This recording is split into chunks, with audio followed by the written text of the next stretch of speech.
thankful for my IES family, past and present, who have been key to my growth. I would not be up here if it were not for the many people from around the district and from IES who I've worked with and grown with during these last 4 years.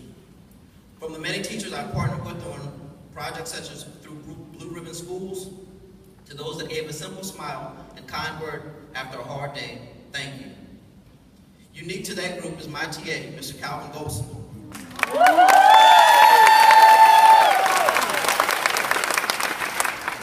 He has been with me these last 4 years, helping me grow the kids that we work with. His work ethic, love for kids, and positive attitude are unmatched. I am also forever in debt to Clemson University and the Call Me Mr.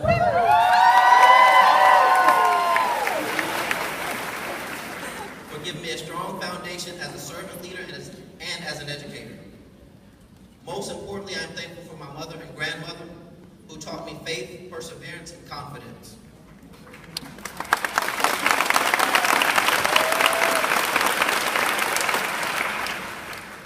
I cannot let this moment pass without saying thank you to everyone who sent congratulations via phone calls, emails, text messages, social media, and those that are non-educators as well. But one of the key things that comes from these people, these non-educators after that congratulations is, I just don't know how you do it. And I'm never exactly sure how to respond to that, except to say thank you. I don't know how you do your job either.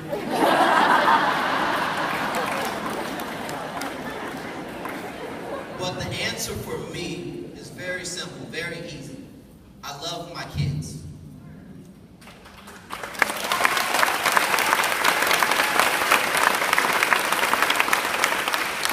And I'm able to love my kids because I'm able to relate to my kids.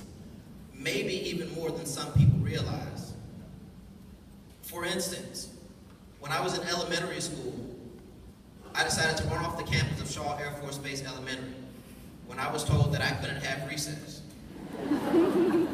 It seemed like the thing to do at the time. But what I remember most from that situation is the principal that came off campus to find me and to hold my hand and walk me back to school and calm me down with kind words. Now I also remember the conversation that I had with my mother afterwards, and I decided I wouldn't be doing that again. Later in middle school, I got in an argument with another student, and he decided to use a racial slur towards me. And honestly, thinking back to that time, I had no idea what the significance of the word. But I knew there was some rule that he was not supposed to call me that. So I let ignorant anger take control of me, and I decided to fight. That fighting led me to being taken to DJJ. I remember the fear and worry started to set in when they told me that I would have to stay if somebody couldn't come and get me. At the time, my family didn't own a vehicle, so my mom had no way to actually come and pick me up. I had no way of going home. But lucky for me, there was a guy there, and he looked at me and told me, "You don't belong here. There's something wrong. I don't think you should be here." So he went out of his way, and he decided he would take me home that day. After the conversation we had on the ride back to my house, I decided this was not the life that I was going to live. So when I got off the van with him, we agreed that he would never, ever see me there again.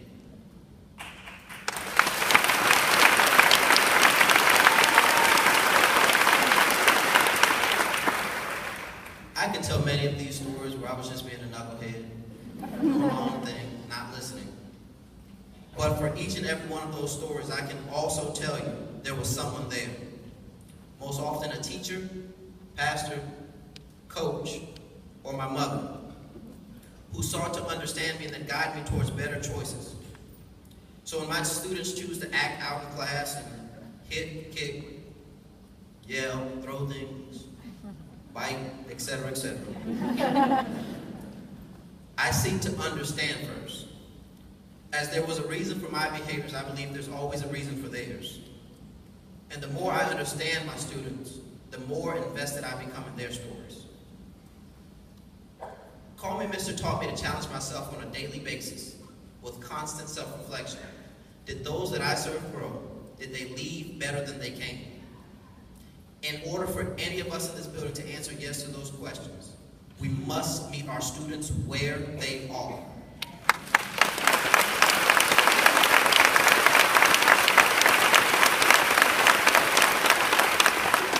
All students have different needs and their own unique stories that they've lived prior to ever meeting any of us. In order to understand how far someone has come, it must be known where they began. And the only way to achieve that knowledge is by building a relationship. Our teaching must start with building personal relationships with our students.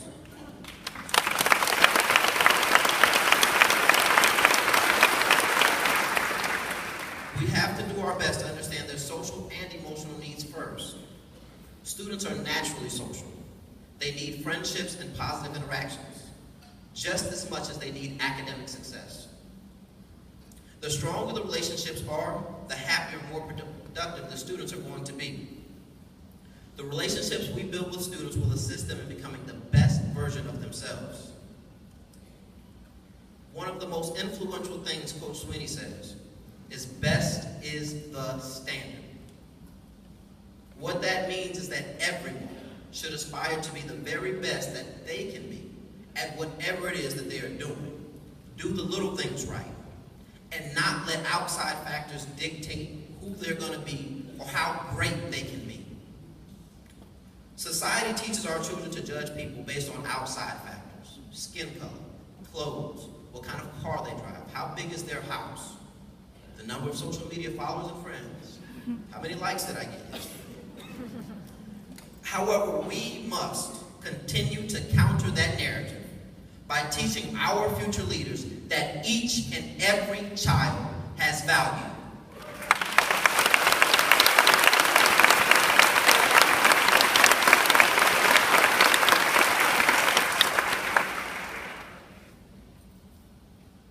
Even the people that decide to wear garnet and black on Saturdays.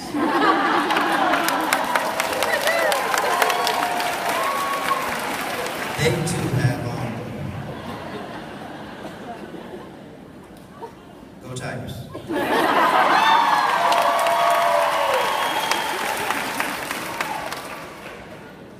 As we continue to challenge our students to grow academically, we must push them to excel as future leaders who understand the concept that you treat others how you want to be treated.